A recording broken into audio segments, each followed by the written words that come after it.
আসসালামু আলাইকুম। BD cooking by স্বর্ণাতে সবাইকে স্বাগতম। আজকে কিনেছিলাম মূলা সহ মূলো শাক। তো আজকে মূলোটা দিয়ে কোনো রেসিপি বানাবো না, শুধুমাত্র মূলো শাকের পিঠালি বানাবো। তো মূলা শাকের পিঠালি বানানোর জন্য এখানে শাকগুলোকে কুচি করে নিয়েছি। প্রথমে হচ্ছে আমি এখানে লবণ দিয়েছি, একটু বেশি পরিমাণে লবণ দিতে হবে। লবণ দেওয়ার পর এটাকে ভালো করে একদম মথে নিতে হবে, যতক্ষণ পর্যন্ত না এটা চুপসে যাবে ততক্ষণ হচ্ছে নাড়িয়ে নাড়িয়ে এটার ভিতর থেকে রস বের করে নিতে হবে। মূলা শাক কিন্তু এমনি খেতে তিতো লাগে, তো তার জন্য হচ্ছে এভাবে চিপড়ে চিপড়ে কালো যে তিতো যে রসটা সেটা হচ্ছে বের করে নিতে হবে। তো দেখতে পাচ্ছেন মূলা শাকে একদম রস বের হয়ে গেছে। আর এটাকে এখন ভালো করে পানি দিয়ে ধুয়ে তারপর হচ্ছে পানিটাকে সেঁকে নিব আমি। দেখতে পাচ্ছেন কষলাতে কষলাতে একদম পানিতে ভরে গেছে।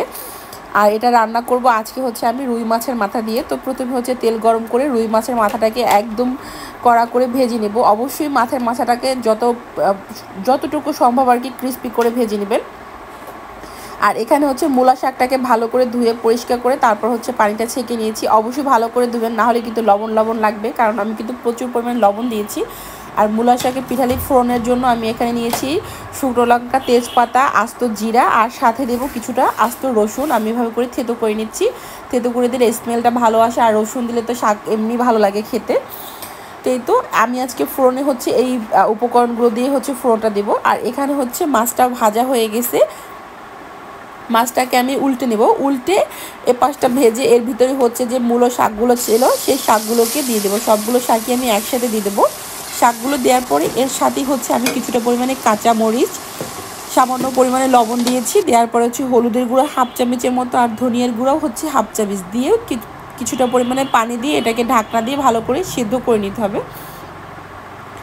আর মূলা শাক কিন্তু এমনি নর্মালি খেতে ভালো লাগে না, ওটা কেমন যেন ছড়ানো ছিটানো থাকে আর কি, হাত হয় না। আর এই পিঠালি মানে আমি ফার্স্ট টাইম আজকে রান্না করতেছি, আমি এটার ফ্যান হয়ে গেছি। এখন থেকে মূলা শাক আনলে হচ্ছে এভাবে করে রান্না করবেন ইনশাল্লাহ। আর আপনাদের যদি ভিডিওটা ভালো লাগে অবশ্যই লাইক কমেন্ট শেয়ার দিয়ে পাশে থাকবেন। আর যারা এখন আমার চ্যানেলটিকে সাবস্ক্রাইব করেনি অবশ্যই সাবস্ক্রাইব করে পাশে থাকা বেল আইকনে ক্লিক করে দিবেন। আর এই তো শাকটা এখন প্রায় সিদ্ধ হয়ে গেছে। যখন এরকম হালকা সিদ্ধ হয়ে যাবে 80%-এর মতো, তারপর হচ্ছে এখানে কিছুটা পরিমাণে চালের গুঁড়া আমি 2 মুঠ করে দিয়েছি, অল্প অল্প করে, একদম যে ঠাসা মুঠ সেটা না, অল্প অল্প মুঠ করে দিয়ে আমি শাকের সাথে ভালো করে মিশিয়ে নিচ্ছি। আর এই চালের গুঁড়োটা দেওয়ার কারণেই হচ্ছে শাকটা একদম আঠালো আঠালো হয়, আর এটা খেতে দুর্দান্ত লাগে। এই তো রেডি হয়ে গেল। এখন হচ্ছে আমি জাস্ট শাকটাকে বাগার দেবো, আর কিছু করতে হবে না। তো এখানে অনেকে বাগার নাও বুঝতে পারেন, বাগার মানে হচ্ছে ফোড়ন বাগার, যেটাই বলেন না কেন, তেলানি, সব একই ভাষা। তো তেলটা গরম হওয়ার পরে আমি হচ্ছে যেগুলো জিনিসপত্র রেখেছিলাম সেগুলো দিয়ে দিলাম। দেওয়ার পর হচ্ছে এটাকে এরকম ব্রাউনিশ কালার করে ভেজে শাকের যে পিঠালিটা সেটা দিয়ে দিলাম। দেওয়ার পরে একটু নেড়ে 2 থেকে 3-4 মিনিট আমি রেখে দিয়েছিলাম এভাবে অনবরত নেড়ে চেড়ে। অনবরতই নাড়তে হবে, না হলে কিন্তু নিচের দিকে লেগে যাবে, কারণ যেহেতু এটাতে চালের গুঁড়ো দেওয়া একদম কড়াইতে কিন্তু লেগে যাবে, পুড়ে যাওয়ার সম্ভাবনা থাকে বেশি। আর রেডি হয়ে গেল শাকের পিঠালি। আজকে রান্না করতে করতে অনেকটা লেট হয়ে গিয়েছিলো আমার, তো এর জন্য আর কি প্রথমে হচ্ছে ছেলেকে খাওয়াতে বসে, ছেলেকে খাইয়ে তারপর হচ্ছে আমি খাবো। আর আমি কিন্তু ঝালের পরিমাণটা একটু কম দিয়েছি, কারণ বাচ্চা খাবে এর জন্য। আর শুকনো মরিচ, কাঁচা মরিচগুলো একদম ঝাল ছিল না, এর জন্য আস্তে আস্তে শুকনো মরিচ দিয়েছি যাতে আমি ভাতের সাথে ডলে খেতে পারি। আর কালকে রাতের হচ্ছে ডিম ভুনা ছিল, সেই ডিমটাও নিলাম। মাশাআল্লাহ, আমি তো এটা খেয়েছি, খাওয়ার পরে হচ্ছে ভয়েস দিছি।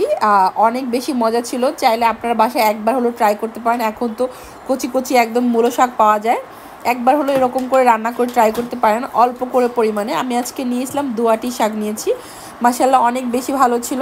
তো ভিডিওটা কেমন লাগলো সেটা কমেন্ট করে জানাবেন। ধন্যবাদ সবাইকে। আবার নতুন কোনো রেসিপি নিয়ে চলে আসবো। ভালো থাকবেন। আল্লাহ হাফেজ।